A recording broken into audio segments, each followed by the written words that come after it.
Bom, vamos começar então nosso estudo agora com a análise da inteligência artificial e o direito à explicação e à revisão de decisões automatizadas. Para começar nossos estudos, vamos primeiro entender o que é inteligência artificial.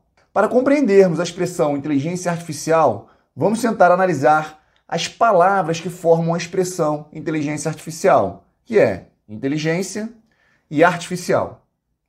Inteligência vem do latim intellectus, derivado de intelligere, que significa inteligir, entender, compreender, que é composto do intus, dentro, e do legere, que é reconhecer, escolher, ler. Eu marquei aqui a palavra escolher, porque para mim é o que melhor sintetiza a definição de inteligência artificial que nós vamos ver em breve. Então grave que inteligência é a capacidade que nós temos de fazer escolhas. Isso nos define como seres inteligentes. Não é uma definição, uma síntese de uma definição, que é a que eu gosto bastante. Então, o que nos define como inteligente é a nossa capacidade de fazer escolhas. A segunda palavra que forma a expressão inteligência artificial é artificial, que o dicionário Michaelis traz que artificial é tudo aquilo que não é natural. Então, se a gente juntar agora essas duas definições que nós conhecemos, analisando a etimologia da palavra inteligência e a definição do que é artificial, nós temos que inteligência artificial é algo não natural capaz de fazer escolha, capaz de reconhecer, de ler, de entender, compreender, expandindo assim a definição a partir da etimologia da palavra inteligência. Então, se nós tivermos que sintetizar inteligência artificial em uma única palavra, em uma única frase, seria um ente, uma entidade não natural capaz de fazer escolhas. E essa é a definição que traz Jacob Turner, um autor que publicou um livro recentemente, em 2019, Robots and Law. Então ele diz o seguinte, que inteligência artificial é a habilidade de um ente não natural de fazer escolhas a partir de um processo de avaliação. Então veja que, analisando a etimologia da palavra inteligência e artificial, nós chegamos na definição que um autor traz. É uma definição muito simples e muito sintética que nos define o que é inteligência artificial, que é a habilidade de um ente não natural de fazer escolhas. Hoje, na nossa realidade, esse ente não natural são basicamente algoritmos, que nós chamamos de algoritmos de inteligência artificial, que estão aí que são capazes, a partir de agora, de fazer escolhas. Expandindo um pouco mais, indo lá na resolução do Parlamento Europeu de 2020, ele traz uma definição um pouco mais detalhada, um pouco mais moderna do que é inteligência artificial. Então, inteligência artificial, na resolução do Parlamento Europeu, é a definição de que é um sistema baseado em software ou integrado em dispositivos físicos, ou seja, eu posso ter só software rodando em computadores, ou talvez em dispositivos físicos, como robôs, por exemplo, que apresenta comportamento que simula a inteligência. Essa inteligência a gente já entendeu que é a capacidade de fazer escolha. Nomeadamente, recolhendo e tratando dados. Aqui a gente já começa a ver uma conexão com o objeto do nosso curso, tratando dados, muitas das vezes dados pessoais, que serão analisados, interpretados e vão analisar e interpretar o ambiente e tomar medidas com um determinado nível de autonomia. Então nós veremos que tem diferentes tipos de inteligência artificial e esses diferentes tipos podem ser definidos como seu diferente nível de autonomia. Então eu posso ter inteligência artificial com pouca autonomia, com média autonomia e com total autonomia. Então a gente está ainda talvez longe de uma inteligência artificial 100% autônoma, que é capaz de aprender por si só e fazer suas próprias escolhas, como um ser inteligente natural faz. Isso ela age dessa forma para atingir um determinado objetivo, que foi especificado aí pelos implementadores, pelos programadores, pelos desenvolvedores dos algoritmos inteligentes. Então essa é uma definição que vem na resolução do Parlamento Europeu, que a gente pode utilizar aí como referência para também compreender todo esse cenário que a gente vive hoje de inteligência artificial. Então é um sistema baseado em software que simula a inteligência humana. E mais uma definição também que para mim é muito didática, que a inteligência artificial, por esse autor que está citado aqui, a inteligência artificial é a ciência capaz que faz as máquinas realizarem coisas que os homens julgam inteligentes quando realizadas por eles. Então, por exemplo, para nós lermos um texto, nós entendemos que para executar essa tarefa é necessário que haja inteligência. Então, nós, quando executamos essa tarefa, precisamos exercitar nossa cognição para compreender um texto que é lido. Então, se essa tarefa for realizada por uma máquina, nós, homens, julgamos que é a máquina a inteligência porque ela é capaz de fazer uma atividade que nós fazemos e que nós julgamos que é necessário inteligência para que seja realizada essa tarefa. Então, também uma definição bem objetiva, bem clara. O curso aqui não é um curso técnico de inteligência artificial, então eu escolhi as melhores definições para que vocês tenham uma compreensão e consigam dialogar sobre a inteligência artificial com esse nível de compreensão, que define muito bem, mas ao mesmo tempo é didática e não entra nos detalhes técnicos da implementação de determinados algoritmos. E a inteligência artificial, agora que a gente já compreendeu o que é uma inteligência artificial, que é um algoritmo, um sistema, seja implementado em software, seja integrado no hardware, no robô, por exemplo, ele é um algoritmo capaz de tomar decisões, fazer escolhas, com algum grau de autonomia para atingir um determinado objetivo. Só que a inteligência artificial, que está muito na moda nos últimos anos, acredito que todos nós já tenhamos escutado no noticiário, alguma revista, uma matéria de jornal, falando de inteligência artificial. Está na boca de todo mundo escuta falar e a gente utiliza, querendo ou não, inteligência artificial todos os dias. Por exemplo, o uso de inteligência artificial mais clássico que a gente já utiliza há bastante tempo é o filtro de spam do nosso e-mail. Então, todo o nosso provedor de e-mail, seja ele qual que nós utilizemos, todos eles hoje possuem esse tipo de mecanismo, ele consegue identificar automaticamente, ou seja, consegue atingir esse objetivo de classificar um e-mail legal, legítimo, de um e-mail de um spam. E automaticamente ele move os e-mails que ele julga ser um spam para lá para a página de spam. Então esse com certeza é a inteligência artificial que todos nós utilizamos. E às vezes a gente já percebeu, né, que ele erra. Tanto é quando uma loja manda um e-mail para a gente e diz, verifique lá na caixa de spam se não caiu lá. Porque pode ser que esse algoritmo ele erra, ele pode julgar um e-mail legítimo, um e-mail de fato enviado para você como spam e botar na caixa de spam. E o inverso também. Pode vir um spam que ele, por alguma razão, não consegue identificar que aquilo ali é um spam e jogar lá para a pasta, para a sua caixa de entrada. Isso acaba te incomodando. Mas você vai lá e avisa ele que é um spam. E aí a gente vai detalhar um pouco mais à frente. Ele começa a aprender com você o que é um e-mail que é um spam e o que não é um spam. Então, toda vez que você informa que um e-mail é spam e que um determinado e-mail não é spam, pronto, o algoritmo utilizou essa informação para aprender, para melhorar sua performance e a partir daí tentar não errar mais. E ele vai, quanto mais o tempo passa, mais ele é treinado, melhor ele fica. Mas o que eu via dizer é o seguinte, que a inteligência artificial, embora esteja muito popular, integrada em diversos produtos que nós utilizamos no dia a dia, essa conversa não começou hoje. E ela remonta a muito tempo. A gente tem aqui talvez o marco inicial do que viria a ser a inteligência artificial, o que veio a ser a inteligência artificial hoje, em 1950. Muito tempo atrás, mais de 60 anos atrás. Então a gente está falando aqui de 1950, um cientista da computação conhecido como Alan Turing, ele desenvolveu, no artigo que ele publicou, o teste de Turing, que ficou conhecido como teste de Turing. E ele perguntava no seu artigo se as máquinas seriam capazes de pensar.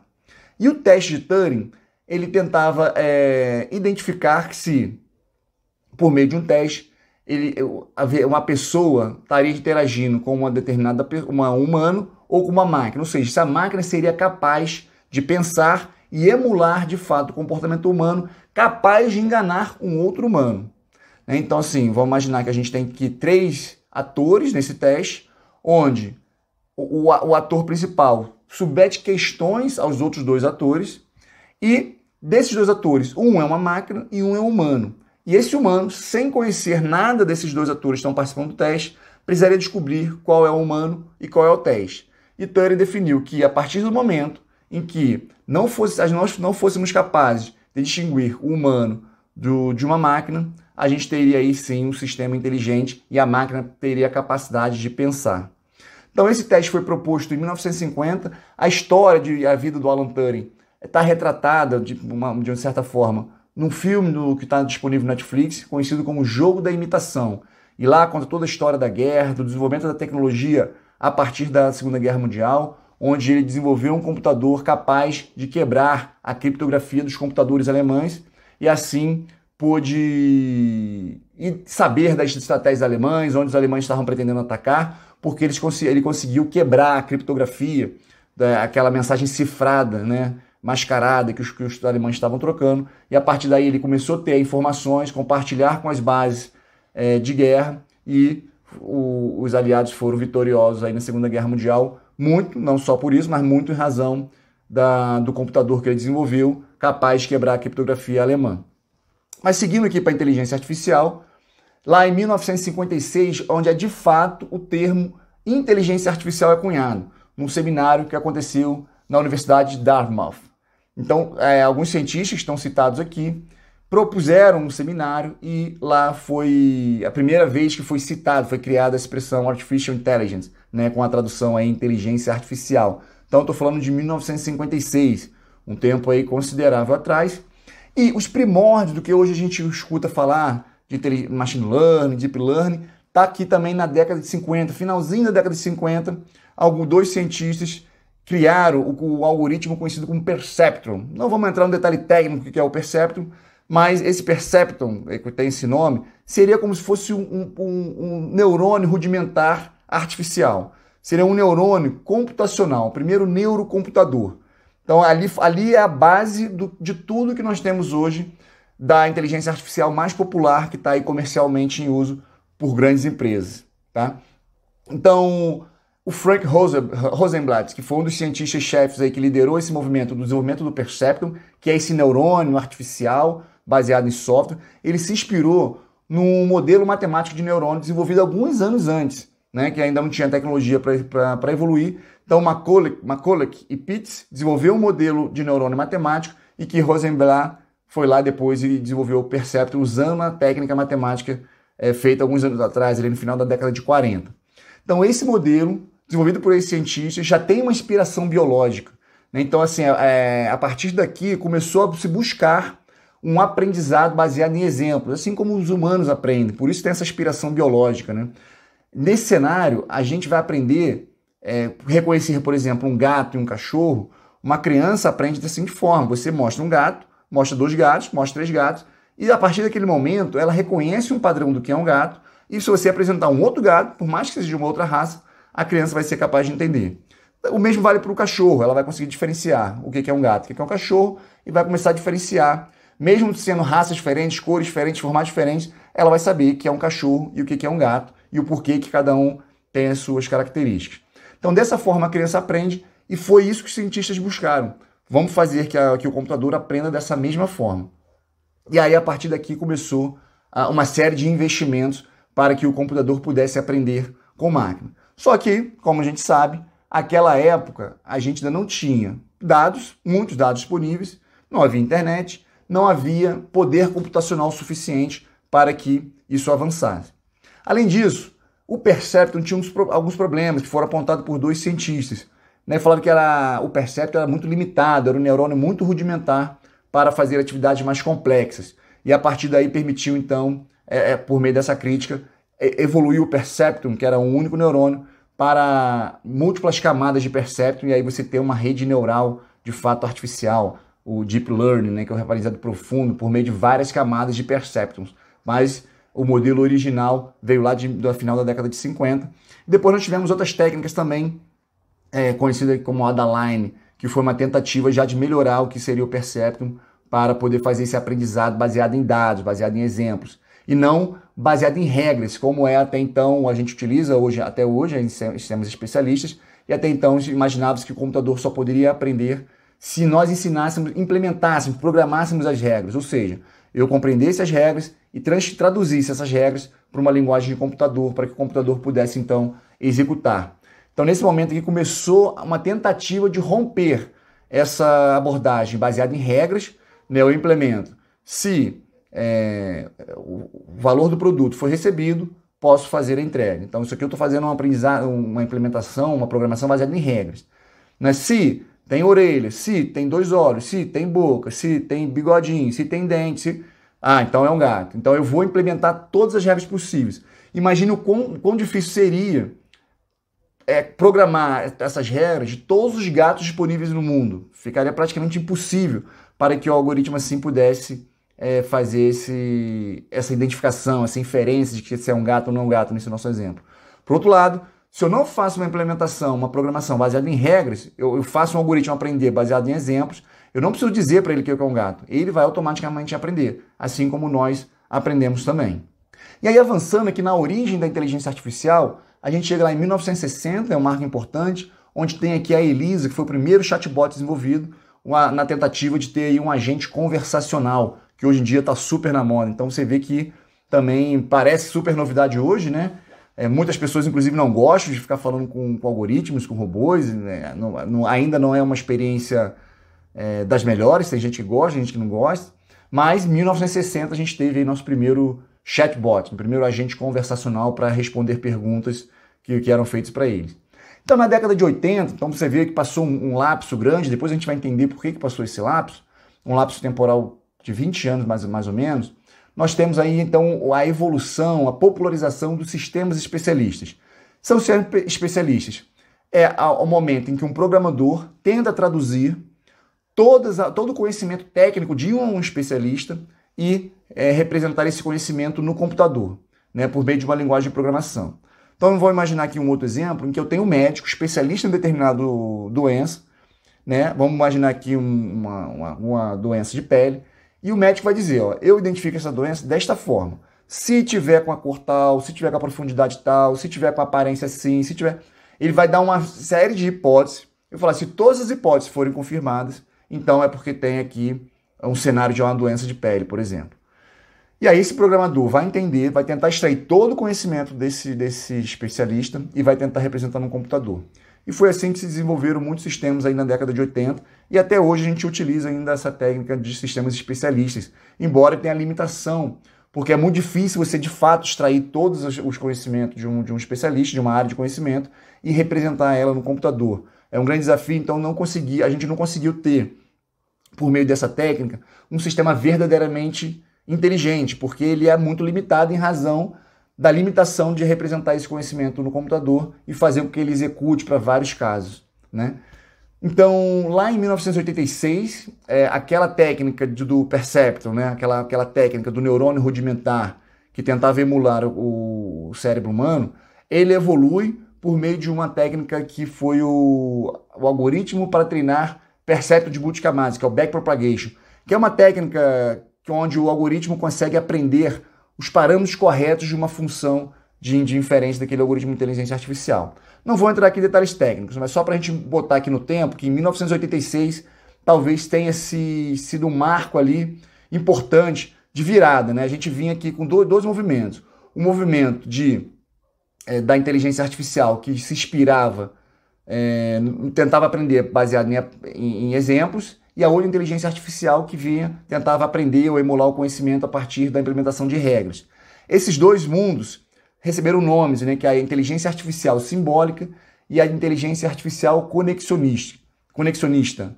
A inteligência artificial simbólica, ela tenta simular o comportamento inteligente, mas não possui inspiração biológica. Ela vai tentar implementar as regras que existem na nossa cabeça. Já a conexionista, não vai tentar implementar regras, ela não vai precisar conhecer as regras, mas ela vai simular a estrutura do cérebro por meio lá daquele perceptronzinho que é o nosso neurônio rudimentar, o nosso neurônio matemático, que depois evoluiu para um perceptron de multicamadas e evoluiu ainda mais por meio do algoritmo de propagação, backpropagation, para que pudesse ali fazer o refinamento dos parâmetros dessa rede, dessa função matemática para fazer a inferência daquilo que se está tentando buscar, o objetivo está tentando ser alcançado. Então a inteligência artificial conexionista tenta então de fato emular o cérebro humano para aprender, assimilar e principalmente aprender com os próprios erros, né? Então é lá do exemplo daquele do spam.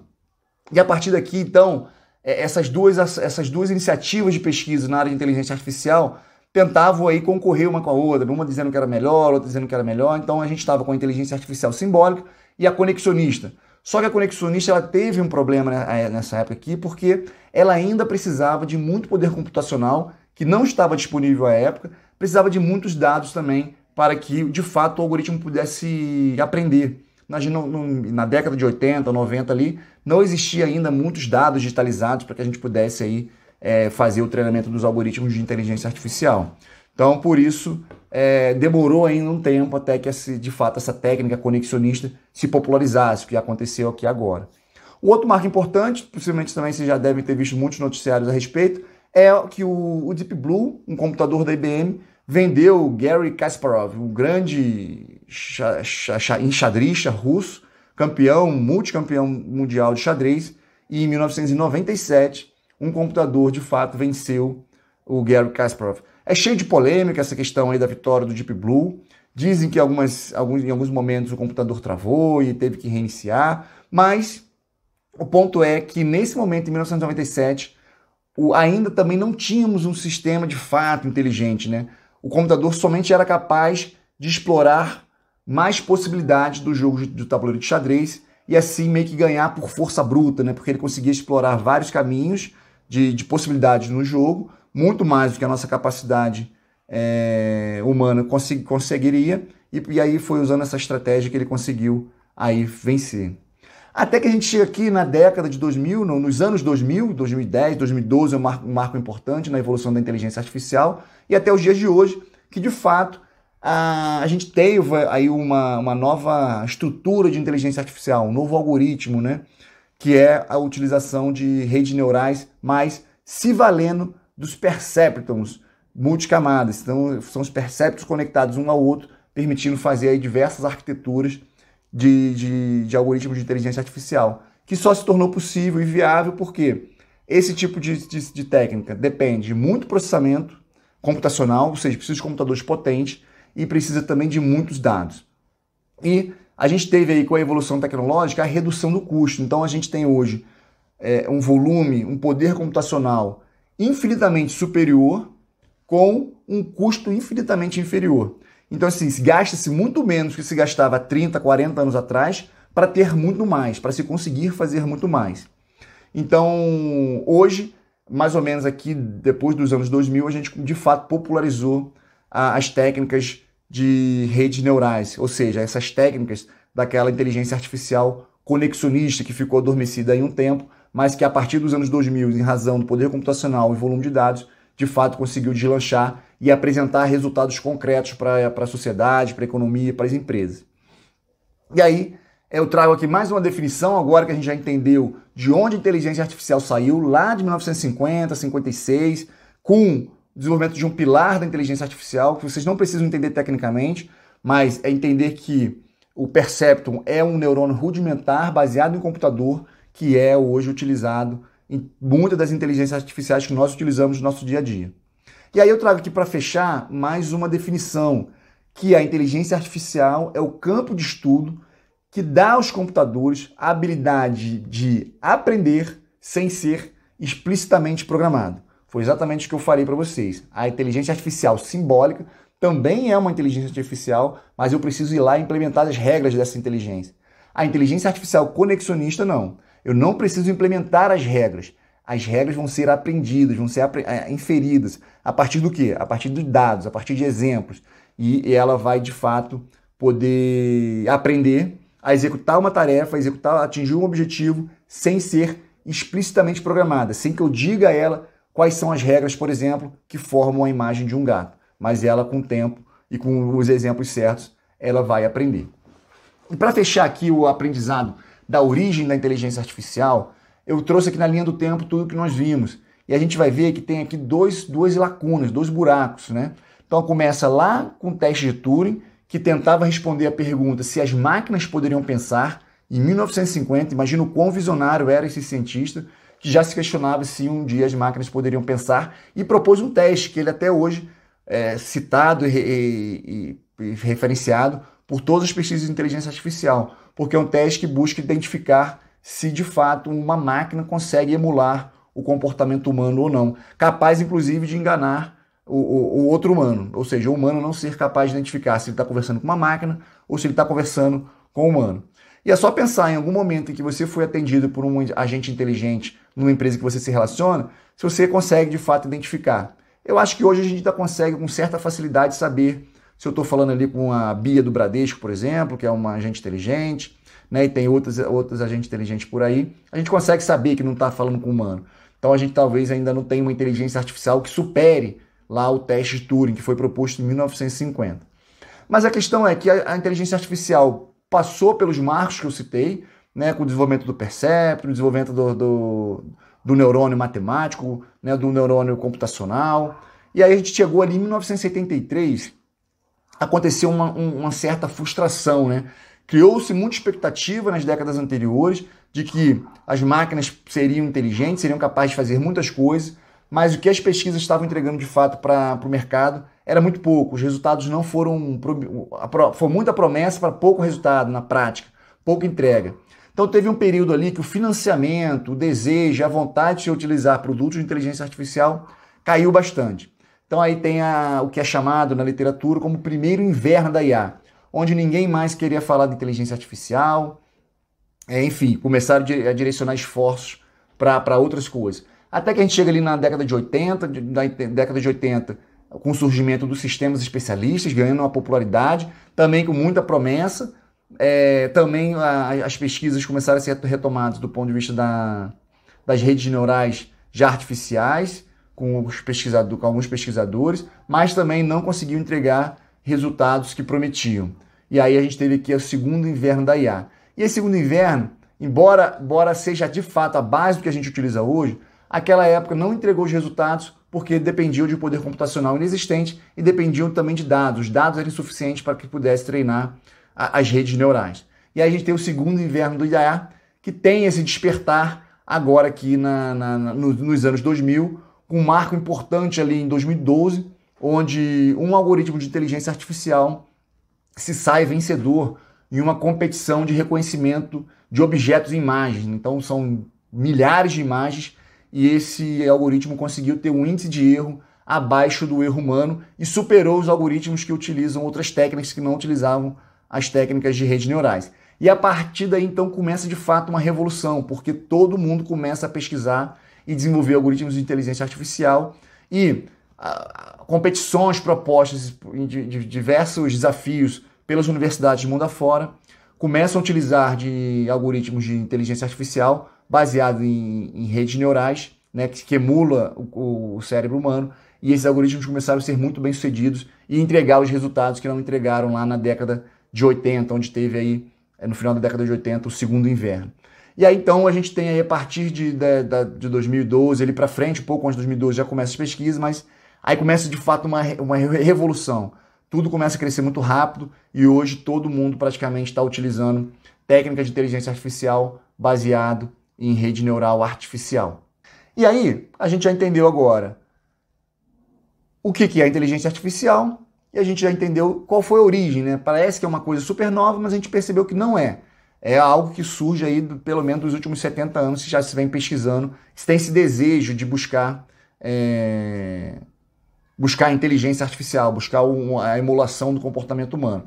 E, obviamente, eu usei o marco aqui, o marco da computação, que é 1950, mas muitos antes, filósofos gregos já buscavam e também se questionavam com relação a uma inteligência talvez artificial, não com esses termos, mas também já se questionavam com relação a isso. E aí a gente chega em 3 tipos de inteligência artificial que é importante a gente distinguir, né, que é diferente do que a gente vê em alguns filmes. A gente tem a inteligência artificial estreita, essa inteligência artificial que no fundo, ela não tenta emular o comportamento humano, mas ela tenta emular o resultado. Então, ao invés de eu imitar como o cérebro funciona, com suas bilhares de conexões, eu tento atingir o resultado que o humano atinge. O que eu quero dizer com isso? Quando a gente reconhece o gato, uma imagem de um gato, por exemplo, que é um exemplo clássico na literatura de inteligência artificial, por isso eu estou utilizando, várias conexões aqui são ativadas para que eu olhe para aquela imagem e fale, opa, aqui tem um gato, aqui tem um cachorro, aqui tem uma bola, aqui tem um carro. Então é como a gente utiliza de fato o nosso cérebro. E durante o momento, aqueles invernos da IA ali, Se buscava isso, de fato, replicar o cérebro humano. E aí os pesquisadores tiveram sacado, não, a gente não precisa fazer funcionar um algoritmo do jeito que o cérebro funciona, mas a gente precisa chegar no mesmo resultado. Então a gente deixa de tentar perseguir a emulação do cérebro humano para perseguir o resultado atingido pelo cérebro humano. Então se eu fizer com que o algoritmo reconheça a imagem de um gato, pouco importando como isso vai ser feito, eu atingir aquela atividade que é executada por humano. E essa inteligência artificial é conhecida como inteligência artificial estreita, ou Narrow AI em inglês, que é o termo também utilizado, ou inteligência artificial fraca. Ela é o primeiro estágio de um tipo de inteligência artificial.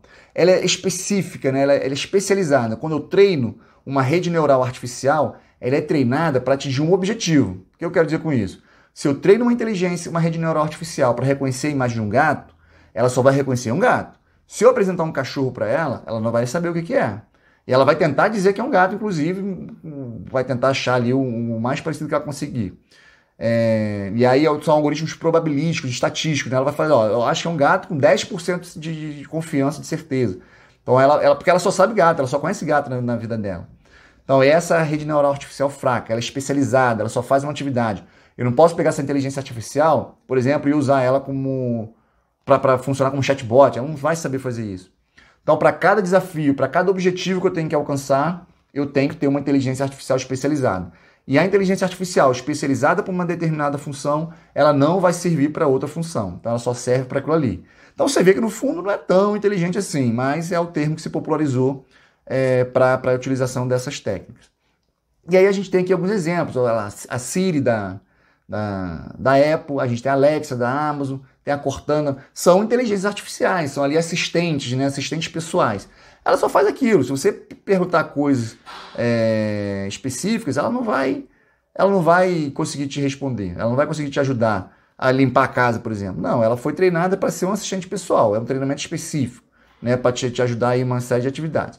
Depois da inteligência artificial estreita, inteligência artificial fraca, a Narrow AI, a gente tem a inteligência artificial geral, ou a inteligência artificial forte, que seria a General Artificial Intelligence, que essa sim tem aí, você vai ter uma máquina inteligente, capaz de fazer várias funções, e talvez muito próxima da capacidade humana.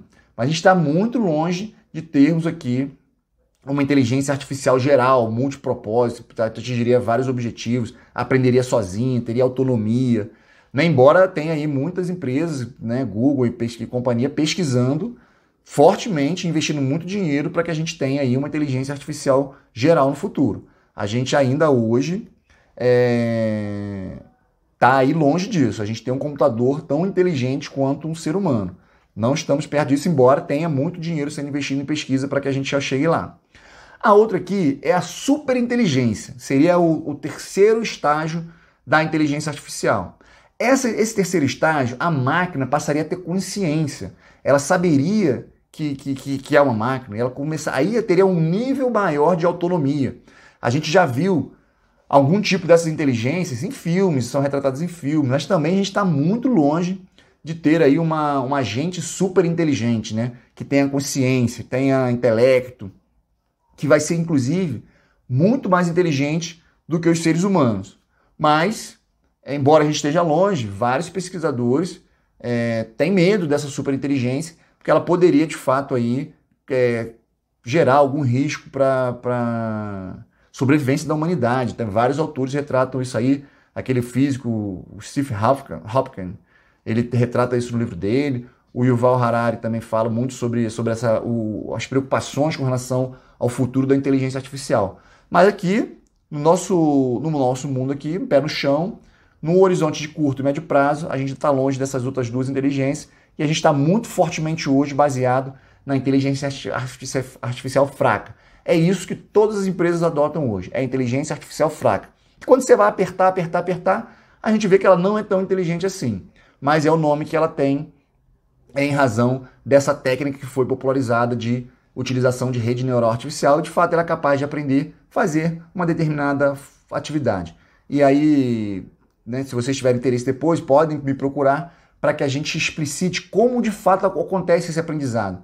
O que de fato entra como o algoritmo recebe como entrada, como é esse processo de retropropagação que nós falamos aqui, para que o algoritmo aprenda a fazer essas inferências. Mas para agora, o que vocês precisam saber é o seguinte: existe uma entrada, que é um dado, conjunto de dados, conjunto grande de dados, que eu coloco uma entrada para um determinado algoritmo, e esse algoritmo consegue extrair características gerais e depois, para um dado que ele nunca viu, que ele não usou no treinamento, ele consegue fazer a inferência de forma correta, com alto grau de probabilidade de acerto. Tá? Então, mais ou menos essa é a síntese aqui da inteligência artificial e tem conexão aqui com o nosso curso com relação aos dados, porque são os dados que são imputados, muitos deles são pessoais. Então, aqui para detalhar um pouco mais os tipos da inteligência artificial, agora detalhando especificamente a inteligência artificial estreita, a fraca, a narrow AI, que a gente acabou de ver, a inteligência artificial ela tem diversas ramificações. Eu trouxe aqui por uma única razão, porque essas ramificações elas são confundidas, às vezes usadas como sinônimos. E eu quero deixar para vocês uma imagem para que quando vocês forem falar sobre inteligência artificial na empresa de vocês, vocês saibam de fato do que vocês estão falando. E não utilizem sinônimos de forma equivocada ou enfim, até errada, que algumas vezes eu vejo acontecer. Então, a inteligência artificial é um ramo, é uma área da ciência da computação. É uma área multidisciplinar. Tem ali a ciência da computação, tem ali técnicas de estatística, matemática, enfim. Mas hoje é uma área primordialmente abaixo da ciência da computação. É uma disciplina da ciência da computação. E ela tem suas subdivisões. A divisão mais popular e mais conhecida hoje é a conhecida como aprendizagem de máquina, machine learning do inglês.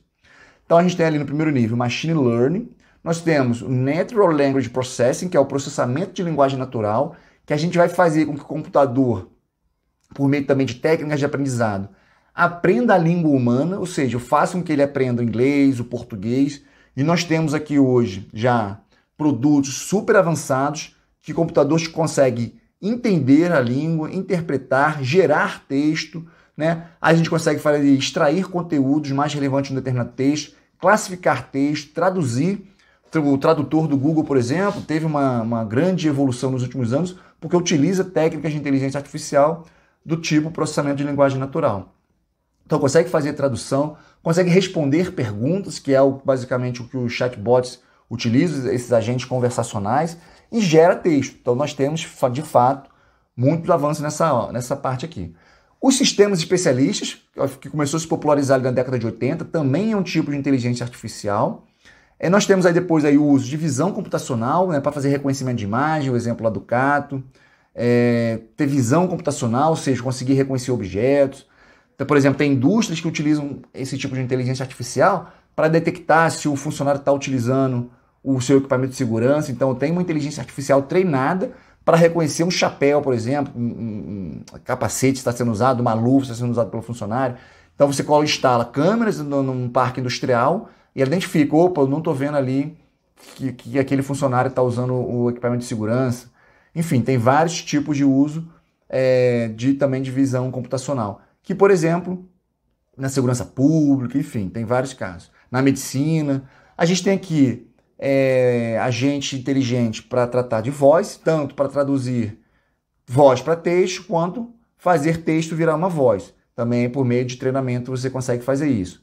Né? Algoritmo de planejamento, planejamento de rota, por exemplo, a gente utiliza aí praticamente no nosso dia a dia, o Google Maps, o Waze, eles são embarcados ali com uma inteligência que é capaz de fazer aí planejamento, por exemplo, de rota de um ponto A para um ponto B. E nós temos a robótica. E vou voltar lá para cima para a gente detalhar agora o machine learning, que eu deixei por último, porque é de fato o que a gente vai tratar aqui no nosso curso, que é o que mais nos interessa, que é o que está sendo mais utilizado pelas empresas. O machine learning vai ser dividido em 3 tipos. O aprendizado supervisionado é o aprendizado em que eu tenho que, de fato, alimentar o algoritmo com dados para que ele aprenda. Então, eu digo para ele, dou para ele 1 milhão de imagens, digo, esse 1 milhão de imagens é gato. Eu dou outro 1 milhão de imagens, digo, esse 1 milhão de dados aqui é cachorro. Então, tem 2 milhões de imagens. 1 milhão dizendo que é gato, 1 milhão dizendo que é cachorro. E jogo para ele e falo que aprenda o que é gato e aprenda o que é cachorro. E aí ele vai treinar, ele vai fazer lá as rodadas de retropropagação para fazer o aprendizado e encontrar os parâmetros corretos da função matemática que vai fazer aquela inferência. Encontrar esse parâmetro dessas funções que vai fazer a inferência que consegue acertar com um grau atual de probabilidade. Pronto, a partir do momento que eu tirar uma foto de um gato agora, mandar para ele, ele vai me dizer, é um gato. Tirar um cachorro, é um cachorro. Se eu tirar de um passarinho, ele fala, opa, ele vai dizer que é um gato ou um cachorro, porque ele é inteligente, mas é mais ou menos. Você dá um passarinho para ele e fala, o que é isso aqui? Ele só sabe, na vida dele, só sabe o que é gato e cachorro. Ele fala, esse passarinho é um gato, mas ele vai dizer assim, é um gato com 5% de confiança no que eu estou falando. Aí ele usa lá as diferentes estatísticas e diz que tem um grau de confiança menor. E o Deep Learning, que é o aprendizado profundo. Profundo por quê? Porque eu consigo encadear vários neurônios artificiais para formar uma grande rede que me permita fazer uma inferência de algo que eu estou tentando atingir. E é essa questão da rede profunda, né, que tenta de fato emular o cérebro humano do ponto de vista das conexões dos neurônios, que é conhecido como Deep Learning, né? É deep por isso, que é profundo, porque tem várias camadas de neurônios que são capazes de fazer inferência daquele objetivo que você está buscando. E por isso também que é necessário o alto poder computacional. Quanto mais complexo, quanto maior essa rede, mais poder computacional eu preciso. Para vocês terem uma ideia, existem redes neurais hoje no mercado que tem bilhões, eu já vi até trilhões de parâmetros e de neurônios encadeados aqui em várias camadas para ter uma inteligência artificial que consiga cumprir com um determinado objetivo. Então, para treinar esses trilhões de parâmetros, esses trilhões de camadas de neurônios, eu preciso de muito processamento. E são computadores especializados, né, que de fato a gente não tinha há um tempo atrás.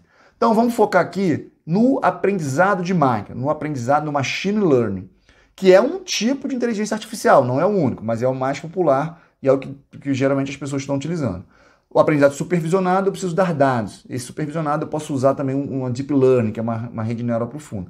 E eu tenho o não supervisionado. O não supervisionado, eu não preciso de fato de dados. Ele vai aprender a executar algumas atividades sem a necessidade de dados. Por exemplo, atividades de agrupamento, clusterização. Então ele não sabe nada do mundo, mas ele consegue identificar num grande conjunto de dados quais são, por exemplo, os clientes com potencial de inadimplência. Então ele vai lá e classifica todo mundo com potencial de inadimplência. Todo mundo que tem um potencial de adimplência. Então ele cria grupos.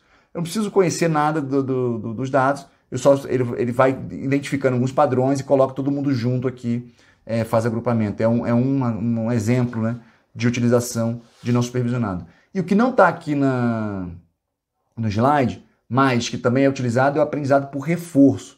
Aí eu também não faço essa questão do agrupamento, né? Um aprendizado não supervisionado, que eu não preciso de dados, não preciso de dados, mas ele recebe, tem uma função de bonificação. O algoritmo ele é premiado se ele acertar. À medida que ele acerta, ele vai aprendendo, né? Fala, opa, então se eu fiz isso, eu fui bonificado, né? Aí tá certo, e ele vai fazendo. Também é um tipo aí de aprendizado de máquina. Então, quando as pessoas falam, machine learning é um tipo de inteligência artificial, e vice-versa. Então, agora vocês terão uma compreensão da taxonomia correta. Então, a inteligência artificial é um ramo da computação que tem machine learning como um ramo da inteligência artificial, um tipo dela, e tem o aprendizado supervisionado, que é o que depende de dados, que é o que a gente vai tratar aqui mais profundamente. É um tipo de machine learning, que é um tipo de inteligência artificial. Espero, então, que agora, com essa base, vocês tenham aí mais clareza para poder conversar e tocar projetos dessa natureza na organização de vocês. E para fechar aqui essa parte, vamos falar das características da inteligência artificial. Uma síntese que nós já vimos. Então ela tem a habilidade de acumular experiências, ela tem a capacidade de extrair lições aprendidas a partir da prática que ela vai executando, dos dados que ela vai recebendo, ela tem a capacidade de agir com algum grau de independência, ou seja, eu não vou lá dizer para ela quais são as regras do que ela tem que fazer, mas ela aprende e depois ela consegue fazer aí com algum grau de independência a sua atividade. E ela tem a capacidade de tomar decisões de forma autônoma, né? A gente sabe que não 100% autônoma, a gente não está falando de uma inteligência artificial geral, nem uma superinteligência, mas de uma inteligência artificial fraca, vai depender ali de ter um grau ali de intervenção humana. E aí, eu fecho com uma outra definição de um outro autor que vai juntar a tarefa, a experiência e a performance. Ele diz, leia aqui esse texto algumas vezes, porque ele é um pouco mais complexo, mas ele diz o seguinte: se eu tenho uma tarefa em que, à medida que eu executo, eu ganho uma experiência que melhora minha performance, eu tenho aqui uma definição de uma inteligência artificial. Então, uma inteligência artificial é o quê? É um programa de computador que ele aprende com a experiência à medida que ele executa algum tipo de tarefa. Então, à medida que eu vou reconhecendo gatos, eu vou aprendendo sobre gatos. Né? E é a minha performance, à medida que eu vou executando essa tarefa e ganhando experiência, a minha performance é melhor. É melhor em que sentido? Porque eu vou acertar mais do que errar. Quanto mais o algoritmo reconhece, mais o algoritmo acerta. Então, essa definição desse autor, ela sintetiza aqui tudo que nós já estudamos até agora.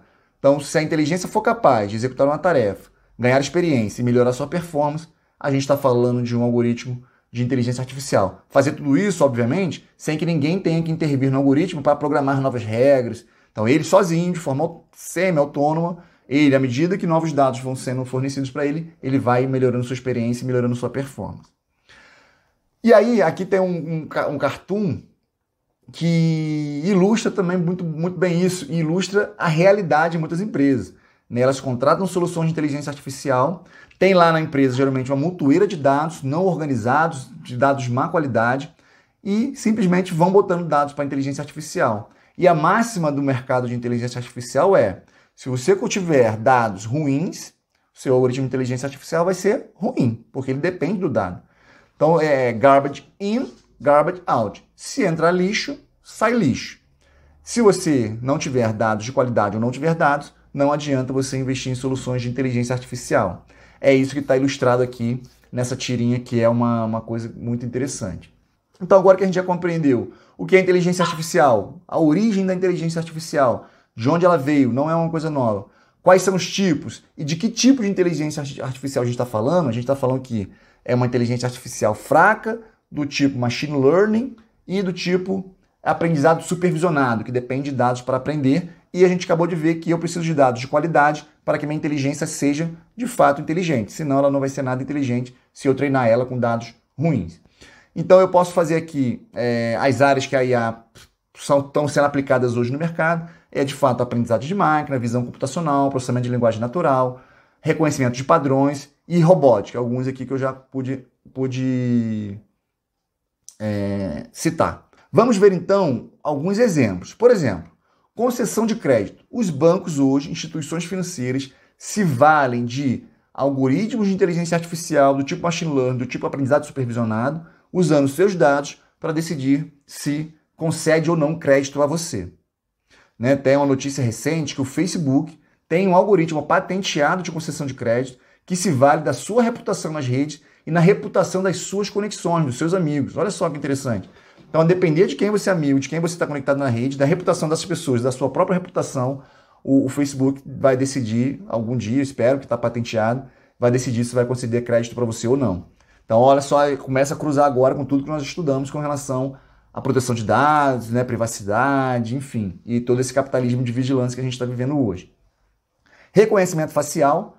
Reconhecimento facial talvez seja a tecnologia que a gente tem mais ouvido falar nos últimos dias, muito em razão da aplicação em segurança pública, que traz aí uma série de discussões éticas, mas, de fato, hoje o reconhecimento facial é uma tecnologia baseada em inteligência artificial, machine learning e aprendizado supervisionado, muito em voga.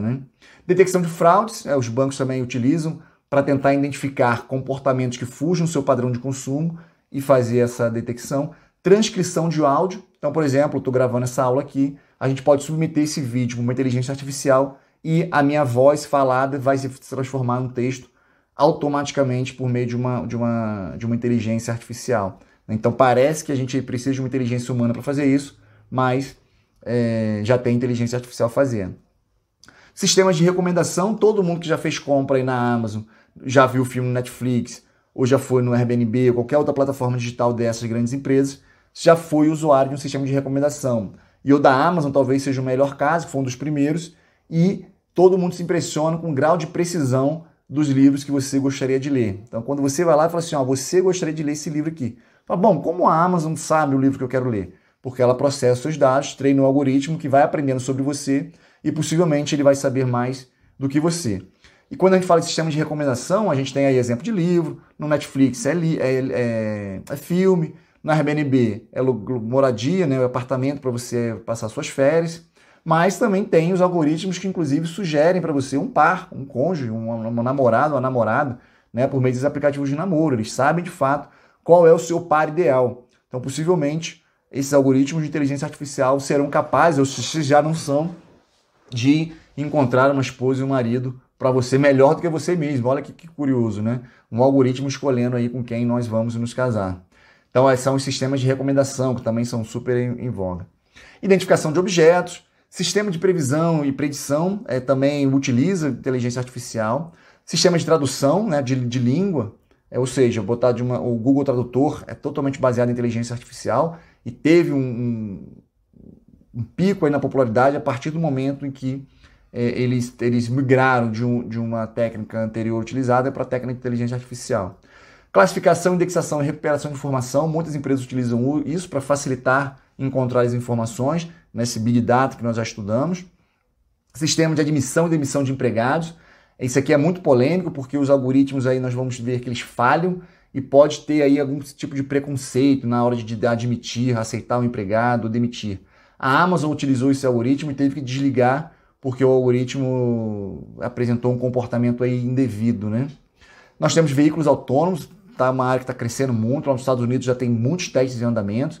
É uma inteligência artificial que está ali, envolvido com computação, visão computacional, computação baseada em sensores, que permite de fato o carro andar sozinho.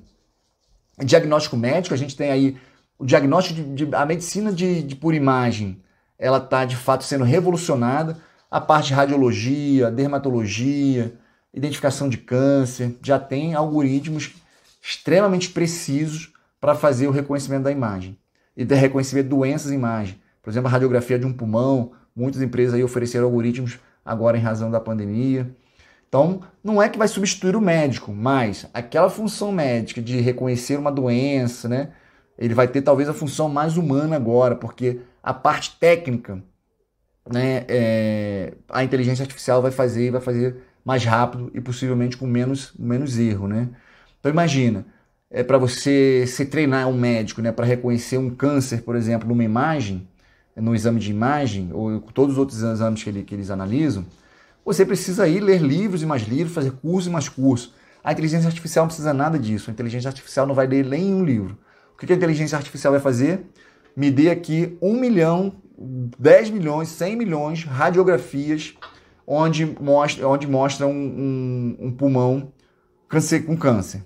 E me mostra aqui milhares de imagens de câncer de pulmão saudável. Pronto, a partir desse momento, a inteligência artificial vai estar treinada a identificar um determinado tipo de câncer, aquele câncer de pulmão ali com que ela foi treinada. E à medida que você for treinando mais e mais essa inteligência artificial, com câncer de pele, outros tipos de exame, câncer em outros órgãos, tudo isso que for baseado em imagem, certamente ela vai fazer isso de uma maneira muito rápida e muito eficiente. De novo, o objetivo não vai ser substituir a atividade médica, mas ajudar, ser uma ferramenta de auxílio ali para o médico. A gente tem aqui também a utilização da inteligência artificial usando o reconhecimento facial na segurança pública e em jogos. Todos os jogos hoje eletrônicos a gente tem aqui o uso de inteligência artificial. E, só para ilustrar, a gente tem também alguma confusão entre a inteligência artificial, machine learning, deep learning. Já separei essa distinção para vocês. Mas a gente também fala aqui de Big Data. Big Data são aquele grande volume de dados caracterizado pelo volume, variedade, verdade, valor, que não se confunde com a inteligência artificial, mas ela está ali junto, porque é o Big Data que de fato viabiliza a inteligência artificial que nós estamos utilizando hoje, que é baseada no Machine Learning. E o Data Science é a hora que você vai pegar toda aquela inteligência, todos aqueles dados e tirar compreensão, tirar insights, você tomar decisão baseada naqueles dados e naquelas decisões que estão sendo suportadas por uma inteligência artificial. Então são disciplinas diferentes, mas que elas se encontram em um determinado momento, né? O Data Science, a gente vai ter ali computação, estatística e negócio. Então você tem que conhecer da área de negócio ali para estar usando a computação da maneira correta e fazendo as inferências estatísticas da maneira correta. Então é uma interseção aí de múltiplas disciplinas para a gente chegar nesse ponto. Bom, entendida a inteligência artificial, a gente sabe então agora que ela é um sistema computacional capaz de fazer escolhas muitas vezes a nosso respeito. E essas são consideradas decisões automatizadas. Em razão da complexidade dos algoritmos, da complexidade das redes neurais e da complexidade do processo de treinamento, a gente considera isso como uma caixa preta. A gente não tem plena compreensão e muitas das vezes a gente não consegue explicar claramente por que a inteligência artificial tomou determinada decisão. Então isso aí fala-se que é uma caixa preta, ou seja, o algoritmo toma uma decisão e quando você vai num banco, por exemplo, seu crédito é negado, simplesmente fala, não, é a decisão do sistema. O sistema disse que não pode te dar o crédito, ou o sistema disse que só pode te dar aqui uma quantia pré-determinada que não é a que você deseja. Simplesmente porque ninguém consegue explicar. Não é que não se pode explicar. Pode. Só que ninguém sabe explicar. O algoritmo toma uma decisão e a gente acredita naquela decisão como uma verdade absoluta. Mas essa decisão, ela pode estar aí com vários problemas, né? Pode ter aí pode estar utilizando um dado errado, pode ter algum preconceito embarcado naqueles dados que utilizou, que foi treinado o algoritmo, enfim. E aí fica uma dúvida aqui que eu quero que vocês reflitam. Existe o risco de uma inteligência artificial praticar injustiças ao replicar de forma sistematizada preconceitos sociais e aumentar ainda mais a desigualdade? Então, essa é uma pergunta hoje profunda e está no centro das discussões com relação à aplicação de inteligência artificial para qualquer cenário. Essa discussão, essa pergunta, ela é tratada com diferentes perspectivas nesses 3 livros. Da Susanna Zuboff, que fala lá do capitalismo de vigilância, ela fala da sociedade datificada, tudo hoje vira dado, tudo hoje nosso é registrado e armazenado ad infinito, e a gente já viu quais são as implicações disso pela Lei Geral de Proteção de Dados Pessoais e pela GDPR lá na Europa, mas ela trata exatamente disso. Tudo hoje nosso é registrado e é registrado para alimentar algoritmos de inteligência artificial.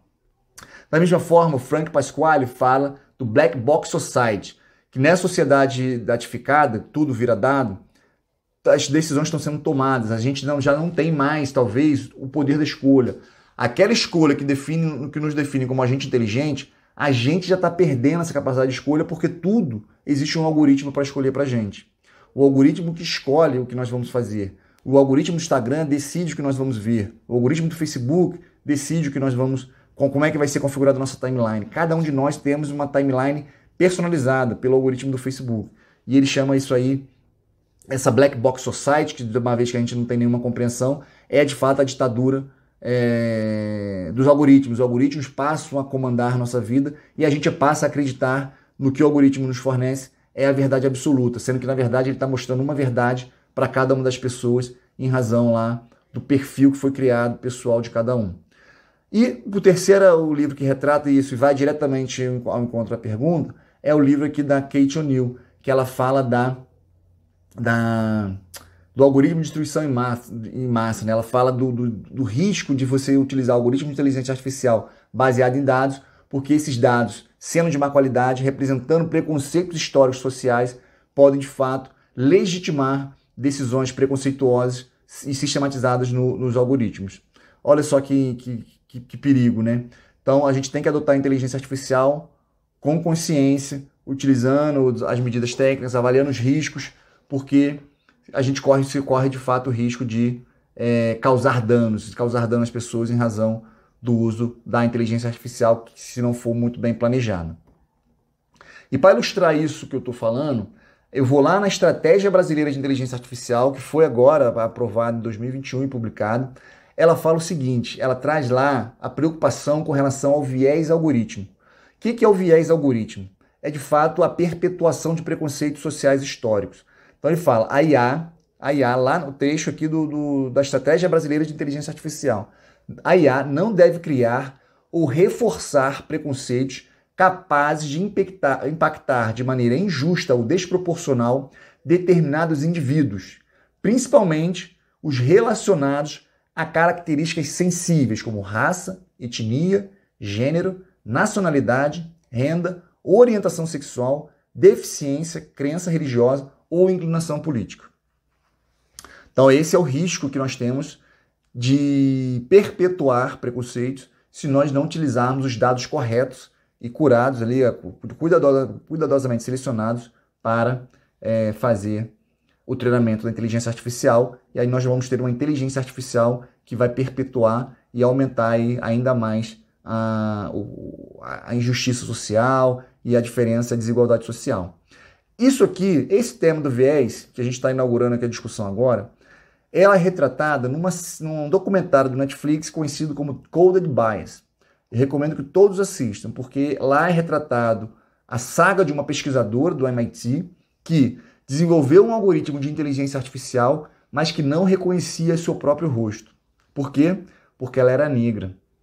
Então a cor da pele dela, e ela fez diversos testes, a cor da pele dela não era reconhecido pelo algoritmo de inteligência artificial. E por quê? Ao longo do documentário ela vai contar, vou fazer um pequeno spoiler, mas ela conta que esses algoritmos são desenvolvidos por homens brancos que não consideraram a diversidade social no treinamento do algoritmo. Então aquele algoritmo ali não era capaz de reconhecer a pele de tom escuro, assim como também não era capaz de reconhecer o asiático, por exemplo, qualquer outra coisa que fosse diferente daquelas pessoas que estavam ali. Então olha só como você de fato pega um contexto social, porque quem está formado aí nas melhores universidades de engenharia, de computação, estão trabalhando nas grandes empresas, são homens brancos. Eles estão desenvolvendo os algoritmos e eles estão replicando um preconceito social, fazendo com que aquela parcela da sociedade que já está ali, de certa forma, segregada, sofrendo preconceito, continue sofrendo preconceito. E ela fez diversos testes e comprovou que o percentual de reconhecimento na pele negra, da mulher negra principalmente, e do homem negro, era muito menor do que o percentual de reconhecimento da pele do homem branco e da mulher branca, que era lá muito próximo a 100%. Por isso aqui na capa do filme tem uma máscara branca, foi de fato que ela usou para comprovar a sua tese, e isso aí teve uma grande repercussão. É um documentário curto, 1 hora e pouco, e eu acho que vocês vão gostar de assistir. E para exemplificar e ilustrar, além do Coded Bias, que eu recomendo, tem alguns casos aqui históricos. Olha que interessante esse caso aqui.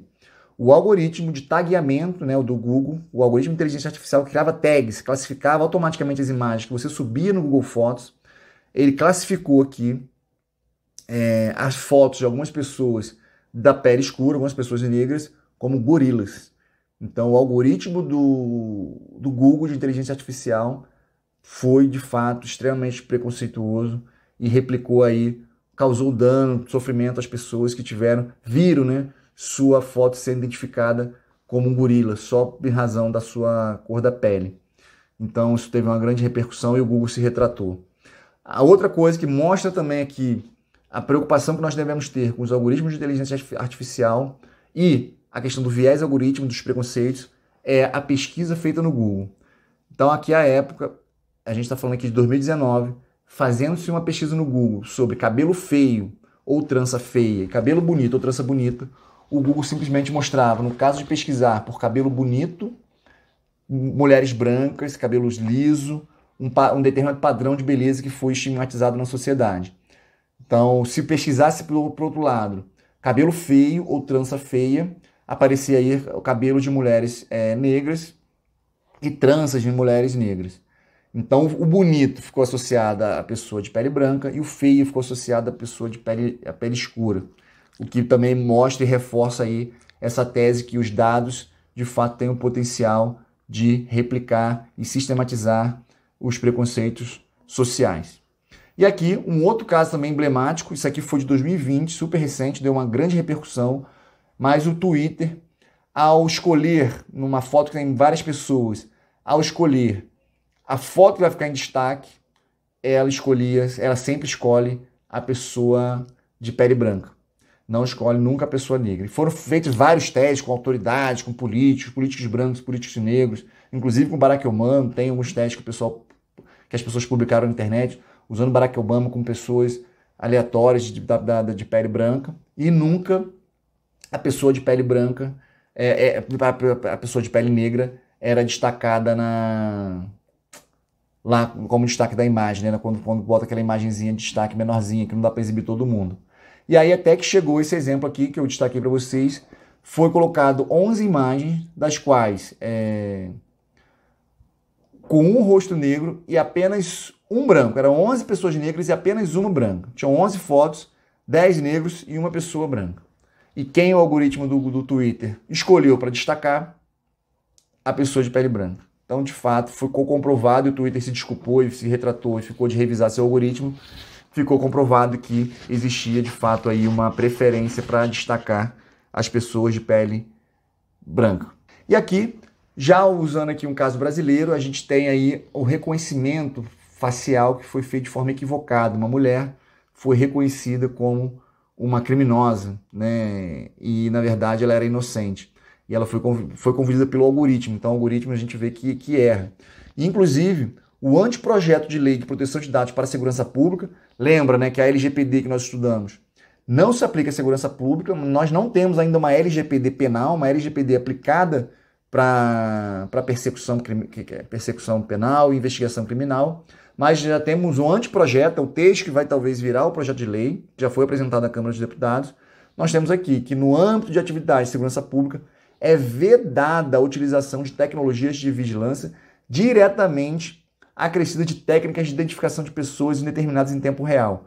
Ou seja, está se proibindo o vigilantismo, aquela vigilância em massa, você ficar o tempo inteiro monitorando todo mundo, que pode, de fato, impactar aí a nossa privacidade. Então, o artigo 43 traz essa tese porque a gente vê lá que esse tipo de prática pode causar danos. Imagina você ser parado na rua e o Code Advice ele traz um caso desse, ser abordado na rua simplesmente porque o algoritmo disse que você parece com uma pessoa aí criminosa. E às vezes o algoritmo não tá treinado porque a sua pele é mais escura, você vai ter aí um erro algoritmo porque os engenheiros não tomaram os cuidados devidos na hora da implementação daquela inteligência artificial.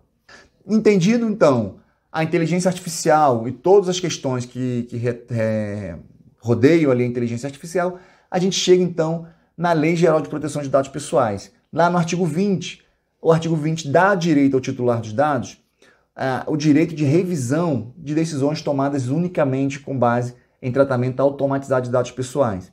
Então, se você tiver lá o seu crédito negado, se você tiver, por exemplo, alguma situação em que foi vítima, se sentiu lesado por uma decisão automatizada que você não concorda, você tem o direito de pedir a revisão. Essa revisão, ela vai ser feita por outro algoritmo, né? Talvez. Porque existia a previsão no projeto de lei de que essa revisão seria feita por uma pessoa humana, em razão aí de um interesse das grandes empresas, essa revisão humana foi tirada. Então agora a gente tem direito de revisão, não é especificado se essa revisão é do mesmo algoritmo, de outro algoritmo, do humano. Tirou aí a questão da pessoa humana, então entende-se que pode ser revisado de qualquer forma a critério da empresa que está fazendo esse trabalho. Então tudo que afetar seu direito for uma decisão automatizada, o titular pode ir lá e requerer seu direito de pedir a revisão. E isso tudo, lógico, é ressalvado o segredo de negócio. Então a empresa pode alegar o segredo de negócio para não abrir o porquê que o algoritmo tomou determinada decisão e não revisar aquela decisão. Então, seguindo aqui agora para o artigo 20 ainda, no parágrafo 1º, está explicitado lá que o controlador deverá fornecer, sempre que solicitadas, informações claras e adequadas a respeito dos critérios e dos procedimentos utilizados para a decisão automatizada. Então imagine que você descobriu que você não foi aceito num determinado processo seletivo de um emprego porque um algoritmo de inteligência artificial achou que você não era a pessoa adequada para aquela vaga. Isso já acontecia, como eu citei, em algumas empresas. A Amazon foi um caso mais emblemático, em que a triagem dos currículos era feita por uma inteligência artificial e aí estava segregando mulheres, né? Assim, as mulheres não estavam sendo selecionadas para carreiras técnicas, por exemplo, porque o algoritmo aprendeu que carreira técnica era coisa de homem, né? Por que será? Porque eram os homens que estavam desenvolvendo aqueles algoritmos de inteligência artificial, treinando com dados deles que estavam ali já envolvidos naquele processo. Então, se você foi vítima, por exemplo, se sentiu lesado porque um algoritmo de inteligência artificial não te admitiu no emprego, não concedeu um crédito, enfim, você pode ir lá e requisitar essas informações e fica resguardado aí o segredo comercial e industrial da empresa. Entretanto, no caso da empresa alegar o segredo comercial para não prestar informações claras e adequadas sobre o porquê aquela decisão foi tomada, a autoridade nacional vai poder realizar a auditoria para verificação de aspectos discriminatórios. Né? Vimos aí vários casos emblemáticos de aspectos discriminatórios sendo replicados por algoritmos de inteligência artificial. Bom, então o artigo 20 é o artigo que fala de decisão automatizada, mas não só de decisão automatizada baseada em inteligência artificial conexionista, lembra? Mas também da inteligência artificial simbólica, aquela que vai ter as regras implementadas no computador. Porque o próprio programador pode implementar regras preconceituosas também no algoritmo e replicar aqueles preconceitos que já estão presentes na empresa, na organização e na sociedade. Bom, dada a importância do tema, o Brasil está um pouco atrasado com relação à temática, vai precisar regulamentar os princípios éticos da inteligência artificial e como a inteligência artificial vai se valer dos dados para tomar essas decisões automatizadas. Por isso, foi aprovada agora em 2021 a Estratégia Brasileira de Inteligência Artificial, que ela vem aqui com alguns eixos, né? Legislação, regulação e uso ético, tá aqui o primeiro eixo da estratégia, ou seja, o Brasil vai precisar criar leis relacionadas à inteligência artificial, regular o uso dessa inteligência por parte das empresas e definir um uso ético, um uso não preconceituoso, né, que diminua a desigualdade social e não aumente, né, fazer de fato um uso ético desses dados para treinar a inteligência artificial. A governança da IA, de fato gerenciar e cuidar para que não ocorra esse viés algorítmico, e os aspectos internacionais, são os três eixos, né, transversais. E aí nós temos a inteligência artificial, preocupações relacionadas à educação, a força de trabalho, tem preocupação aqui da inteligência artificial automatizando determinadas tarefas, talvez você tenha aí não ter necessidade de determinados empregados. Então, o governo, o Estado precisa agir e regulamentar e fazer com que tenha ação aí para capacitar essa força de trabalho. Pesquisa e desenvolvimento, empreendedorismo. Hoje, boa parte das inovações tecnológicas se vale na inteligência artificial. É papel do Estado fomentar esse empreendedorismo aqui no nosso país. Aplicação nos setores produtivos, ou seja, as empresas poderem, de fato, adotar a inteligência artificial. O próprio poder público também adotar a inteligência artificial. E a segurança pública, com todas as questões aí que envolvem, principalmente quando a gente fala aí de reconhecimento facial, né? No âmbito da segurança pública, temos também o uso de uma inteligência artificial nos Estados Unidos, conhecido como COMPASS, que avalia ali o grau de periculosidade e reincidência de determinado criminoso, que já se provou ter um viés, né, de considerar pessoas da raça negra mais propensas a cometer crime do que as pessoas, do que as pessoas brancas, enfim. Também já é o COMPASS, se vocês pesquisarem, vocês vão também aprender sobre esse caso aí de viés algorítmico. Isso tudo porque é dito lá na estratégia que espera-se que a inteligência artificial transforme profundamente as estruturas econômicas e sociais do país. E já está transformando. Portanto, é fundamental que o governo brasileiro estabeleça políticas públicas para endereçar tais mudanças, abrangendo não apenas a tecnologia e a indústria, mas também a educação, o emprego e o bem-estar.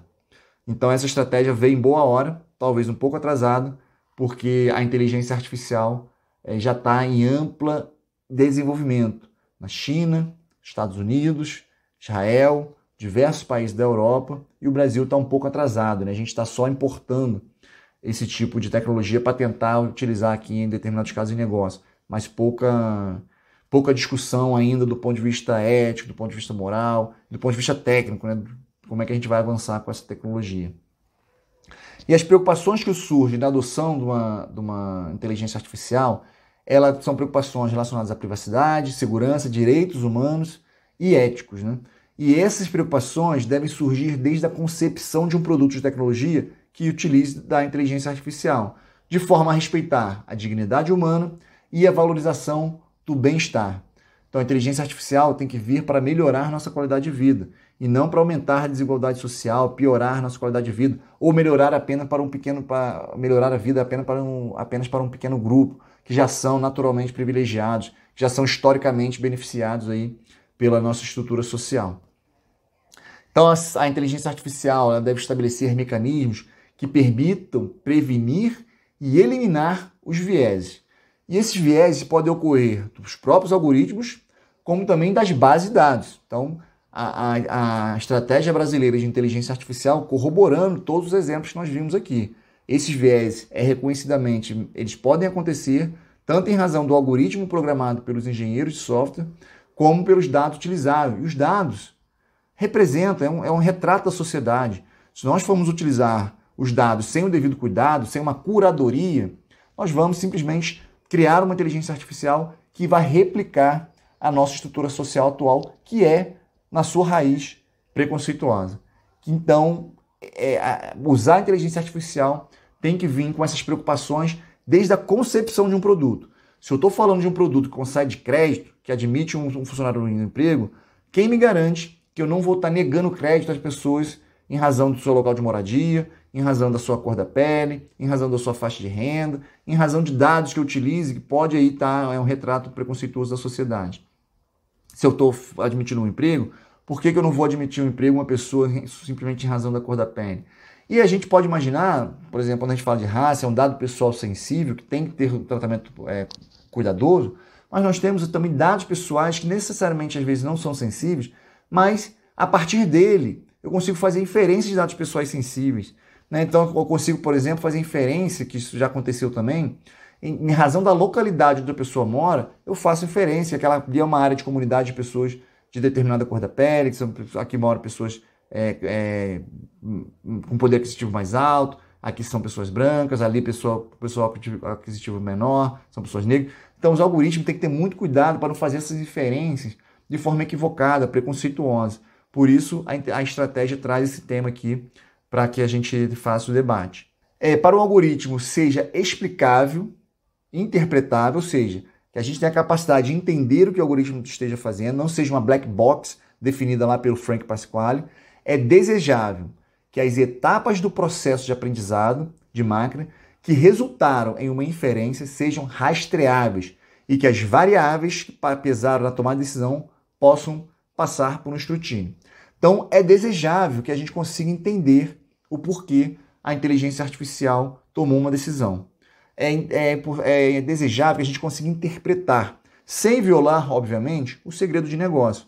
Mas esse tem que ser o objetivo que a gente tem que perseguir. A gente tem que entender o processo de aprendizado, quais foram os dados que foram utilizados para treinar essa inteligência artificial. Foi realizada uma auditoria para verificar aqui se esse dado tem algum viés?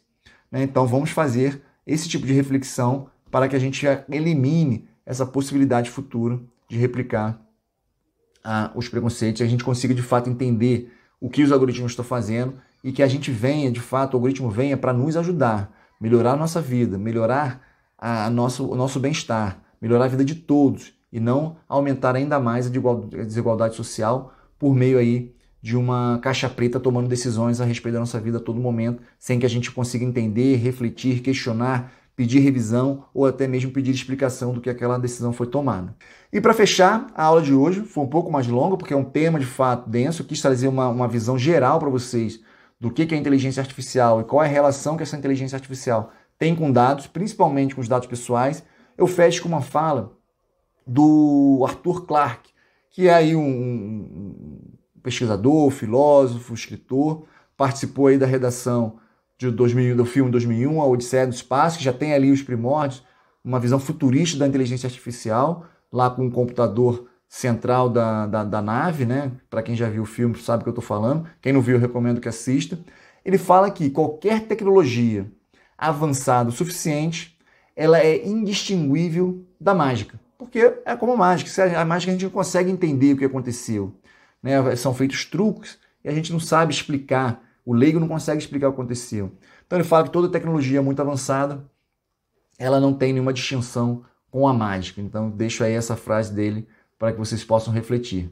E assim a gente fecha o nosso estudo da inteligência artificial, proteção de dados e o direito à explicação e revisão. Então nós vimos aí um panorama geral. Espero que você saia dessa aula com um pouco mais de conhecimento com relação ao que é inteligência artificial, o que não é inteligência artificial, qual é o tipo de inteligência artificial que nós estamos falando, saber que uma inteligência artificial não vai nos matar, não vai dominar o mundo. A gente está tratando aqui da inteligência artificial fraca, a narrow, a estreita, né, que ela é capaz de fazer atividades específicas, nem é tão inteligente assim, a gente precisa treinar ela com muitos dados, e ela comete erros e às vezes tem viés que já estão representados nos dados. Então a gente precisa ter preocupação, inclusive, nesse processo de treinamento, no processo de seleção desses dados que vai treinar o algoritmo para que a inteligência artificial venha para nos ajudar, venha para melhorar a nossa qualidade de vida, respeitar a dignidade humana, respeitar os direitos sociais, humanos, enfim.